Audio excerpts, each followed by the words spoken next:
Good evening, everyone. Welcome back once again to Vicious Rants. And of course, I'm your host, your YouTube Messiah. Nothing imitated, never duplicated. Superstar Tim Vicious. And let's go over Raw this week. It was in the ThunderDome. Still enjoy doing it. Before we get into that, no real big news per se. It was a lot of, like, you know, the normal rumors and this, that kind of bullshit. So nothing big ooh-ah from the time of last week to now. But before that, let's switch gears and talk about last week via the SmackDown Rewind. And the big highlights from last week, well, the New Day had their farewell match because, as you know, Kofi and Woods are now on Raw and Big E is on SmackDown. A lot of people were up in ooh and ah asking, well, what's going on? How come these Raw guys are on SmackDown? How come these SmackDown guys are on Raw? This, that, and the other shit. Like, okay, listen.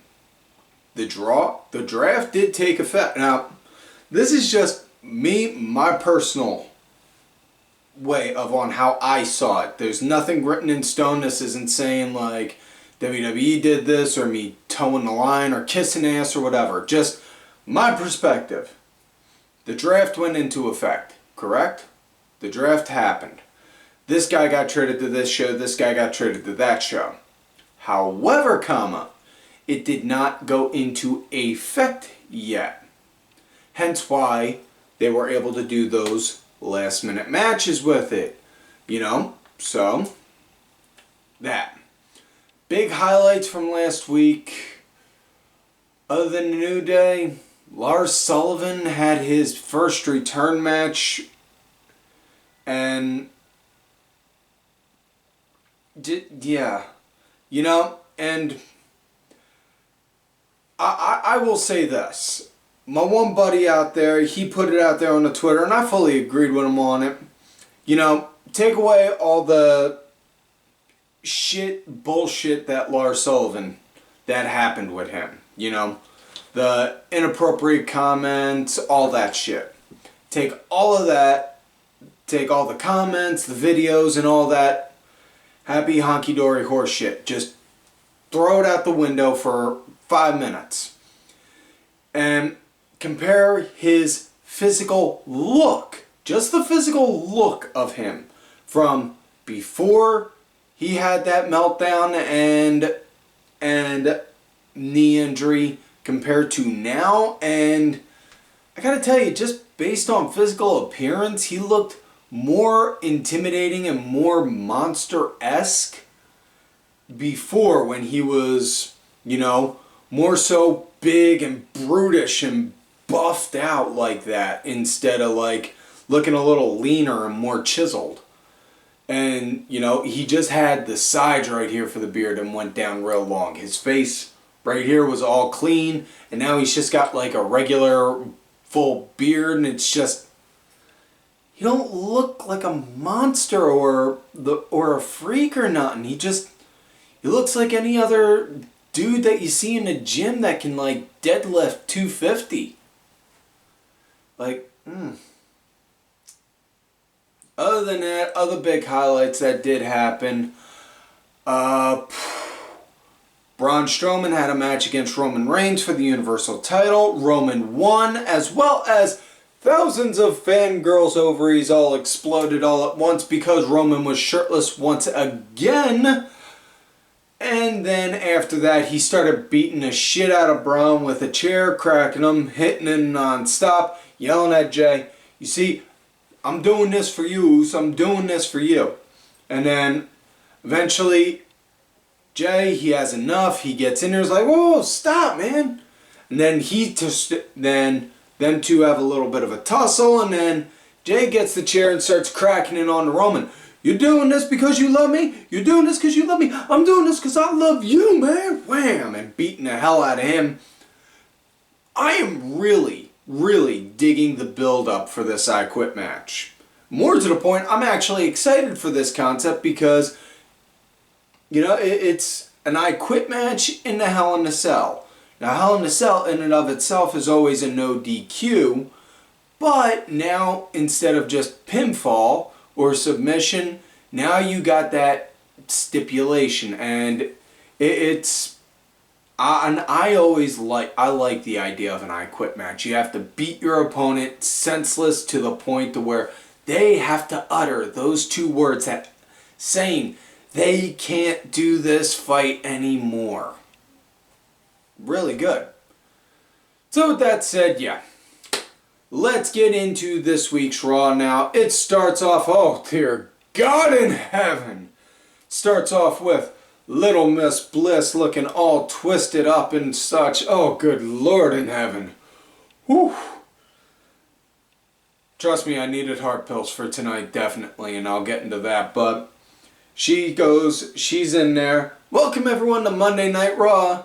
He's here. Very poltergeist-like, and then out comes the Fiend, and all the while there's Bray Wyatt's coming down. The camera pans in to see Alexa, and she's just standing there, catatonic, comatose-like, looking almost like one of those British guards you see in front of the palace, like just dead still, like. And just, holy shit, that's fucking beautiful. Just adding layer, layer, layer. Beautiful, beautiful, loved it. Once the Fiend got into the ring, then next thing you know, Retribution came out. They started to storm them, and Bray Wyatt just looks around, starts to laugh. Lights go off, lights come back on. Fiend and Alexa are gone, and then hit the music, and out comes the Hurt Business.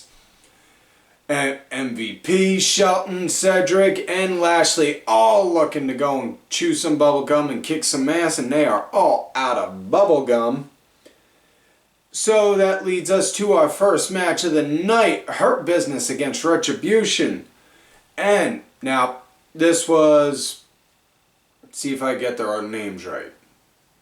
T-Bar, Slapjack, Mace, yeah, that is their names, and Mustafa Ali. So, now, right at the start, Lashley, oh my fucking god, Bobby Lashley, man, fucking was pancaking, what's his name? The one Shane Thorne's playing, I think his name is Slapjack? Yeah. He was pancaking him and just taking him down, like, oh fuck, right at the start.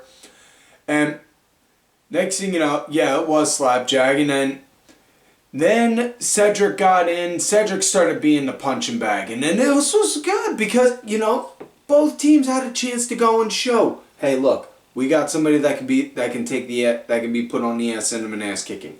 We got a guy that can get put on the ass end of an ass kicking, you know, and Shelton Benjamin.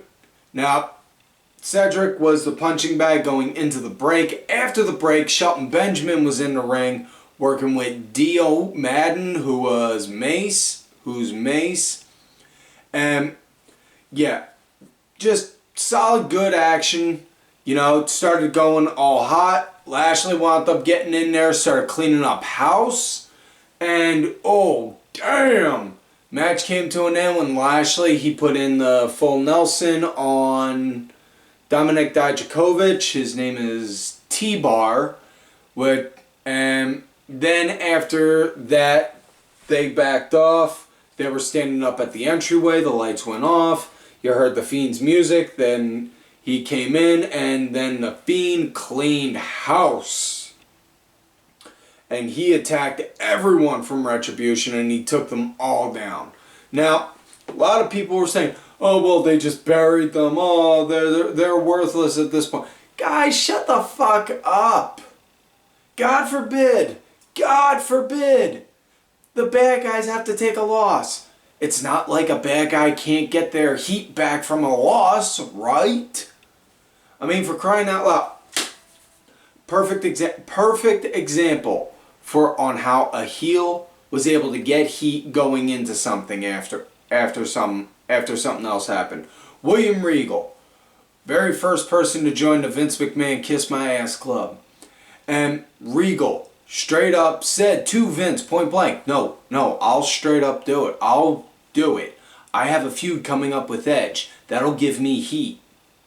So, right there, those guys, they take the loss, and you know what? They take that loss and then they work it saying, you know what? We got screwed, we got this, that, or the other, whatever kind of bullshit you want to throw in there. But that's on how you do it. That's on how. Just try and think 5 pages ahead instead of just at that paragraph. Either way, Retribution wound up cutting a little promo later on in the night where Ali wound up openly admitting he was the hacker from earlier in the year on SmackDown, which was the result, which showed Mandy and Sonya breaking up their friendship, and then it just kind of dissolved from there from back in May. But he did say he was always watching, you know, which really cool because you're saying, all right, you were there being a fly on the wall, seeing everyone else going around, talking about and here's the other thing about Retribution real quick. Everyone keeps saying, a lot of people out there on Twitter are asking, well, what the hell's their point? What's their purpose? What's this? What's that? Simple enough. Here it is. If you listen to what they're saying, read between the lines, and I'm a paraphrase and break it down for you.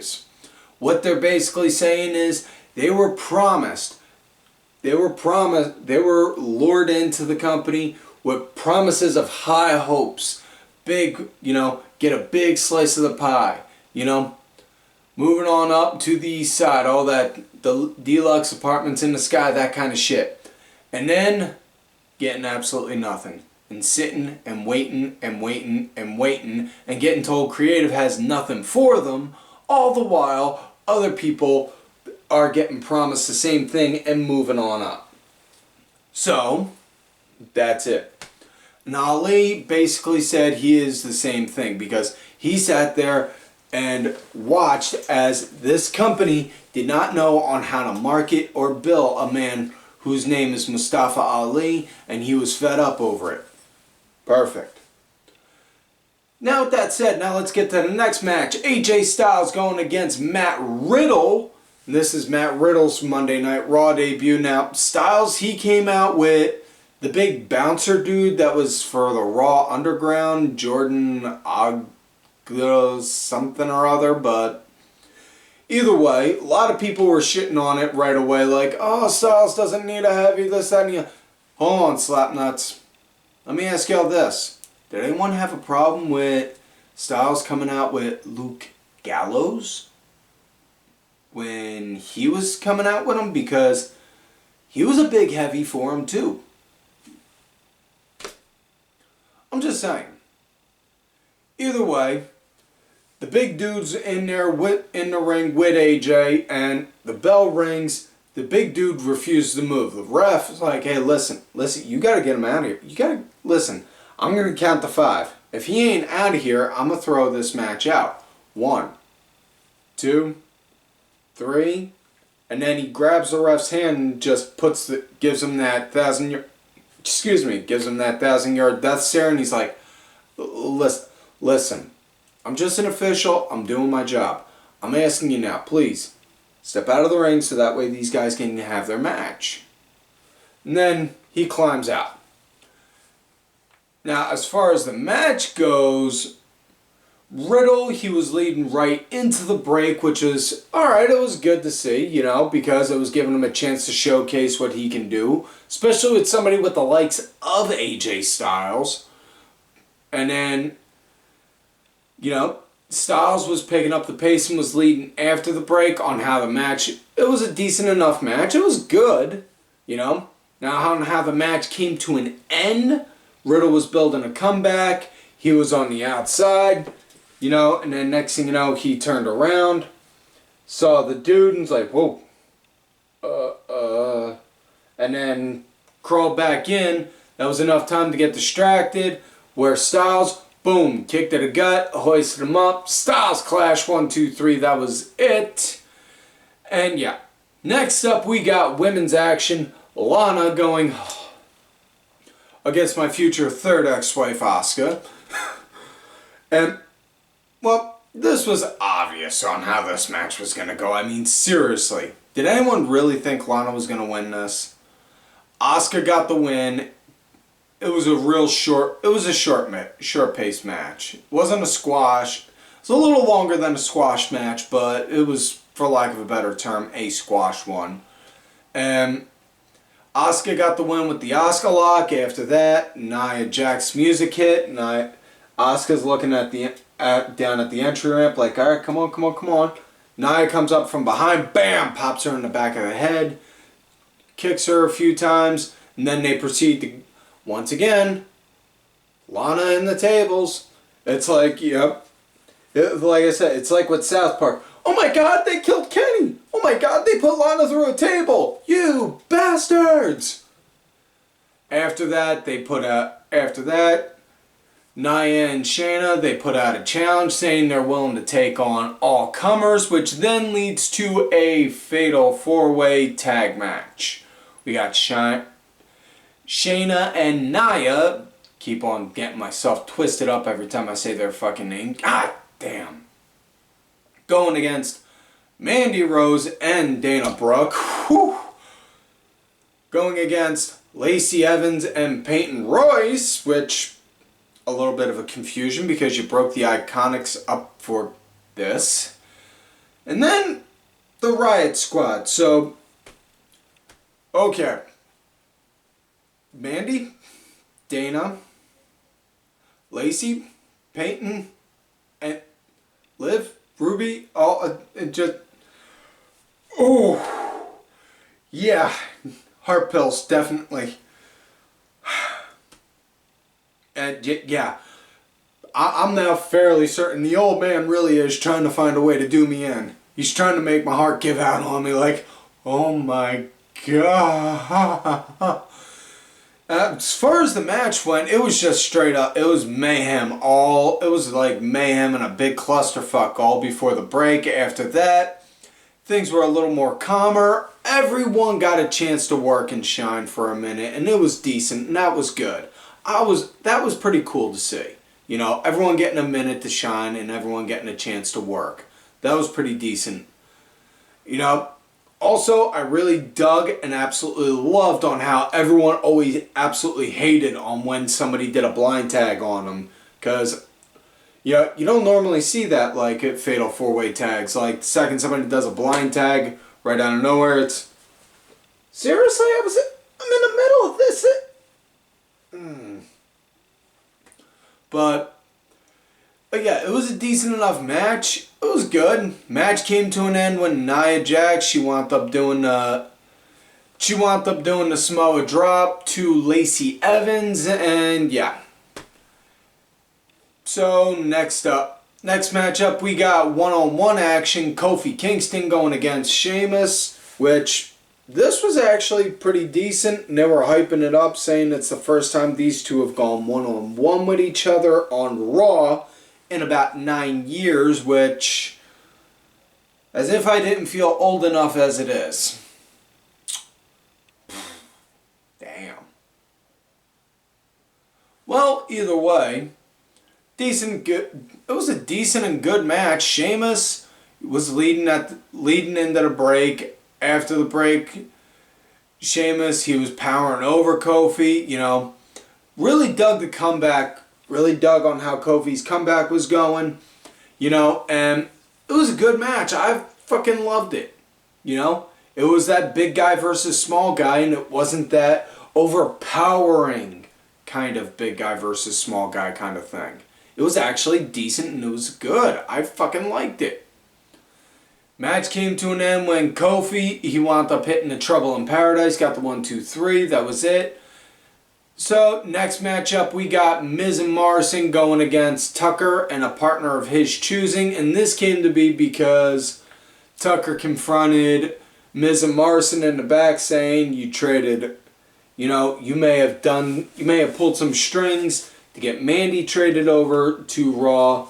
I may have been traded over to Raw, and Otis may still be on SmackDown.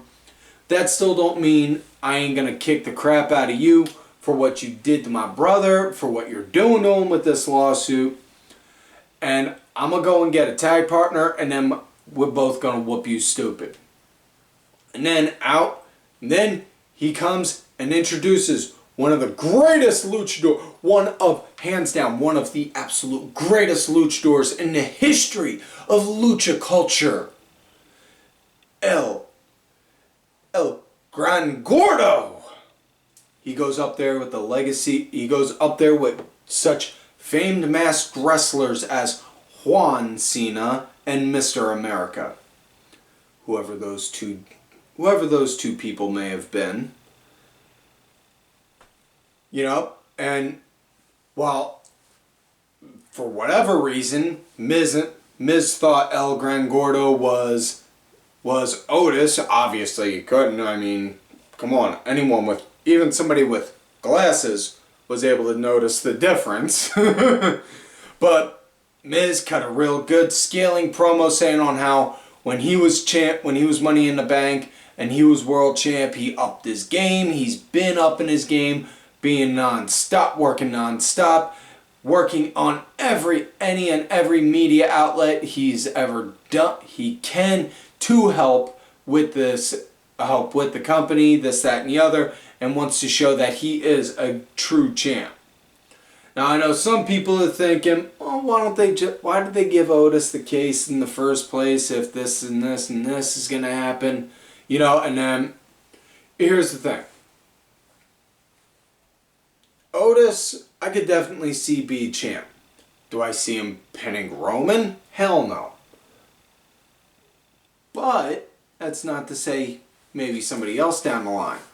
Or even yet, case in point, remember Ken Kennedy, Mr. Anderson, when he was Money in the Bank, and then short time later, wound up losing it to Edge? Dude, it can happen. But either way, as far as the match with Miz and Morrison, Tucker going against El Gran Gordo went, Tucker, he was the punching bag. It was decent enough. El Gran Gordo got the hot tag in and just destroyed both men. Destroyed both Miz and Morrison. It got the win doing a worm and then a Vader bomb. 1, 2, 3, that was it. So next matchup we got Braun Strowman versus Keith Lee. A little shorter than what I would have preferred, but I ain't gonna argue on that, on the time length, but it was a decent match, you know. You got two big, giant, athletic guys, you know. You really, like I said last week, you got Godzilla going against Mothra, and it's just fucking beautiful. When you got two giants that are athletic, that can work, that's when you get good matches, in my personal opinion. Those are my favorite kind of ones to see. But really good. I dug the shit out of it. Strowman was real aggressive at the start. Lee was picking up the pace, working said ribs that got affected last Friday from Roman. And then on how the match came to an end, Lee was trying to hoist up Braun for a spirit bomb. That way he could get him with the spirit bomb. Wasn't happening. And then Strowman popped his head up and headbutted him right in the nuts. And then got a running start and hit him with a big boot. 1, 2, 3. That was it. And then, yeah. So now we come to the closing segment of the night. The Hell in a Cell is lowered. Randy's in there. He locks it. Talks about on how various times when he was in the Hell in a Cell, he beat John Cena here. He beat Daniel Bryan here. He beat Mark Henry here. You know? But, you know, and everyone says, when you walk into Hell in a Cell, you lose a little bit of yourself. I never have. In fact, I learned more about myself. I learned more of who I was and what I had to do. And basically hyping up on how he's going to take Drew all the way down to hell to beat the ever-loving shit out of him to get the title and if McIntyre really wants the legacy he's saying he wants with the WWE title, he's going to have to beat him for it. And then Drew comes down, checks the cage, clink, clink, clink. Randy's like, yeah, it's locked. You ain't getting in here. Oh, I'll get in there. McIntyre walks over to the barricade, pulls out a set of bolt cutters, clips the chain open, steps on in. Randy's in the ring with the chair. All right, come on, come on. And then, whew, the show ended. Fuck. I mean, I get it. You're building up the audience to be excited for the show and having them sit there waiting in anticipation. But God almighty. Oh, I do. So, either way, that is it for this week's show, folks. So please, if and when you can, please like the video, subscribe to the channel, go back, watch some of the other episodes. Look for me on the Twitter at Tim Vicious. Also on that Facebook gimmick, Tim Ash. If you don't look for me on my Facebook gimmick, let me know you found me now. Let me know you found me on there from here. On my Twitter at Tim Vicious. Also, thank you to my executive producer, Ollie Ray Ben, who did provide the music for this week's show. It's out there on iTunes, Spotify, SoundCloud, YouTube, all that such. Details are down below.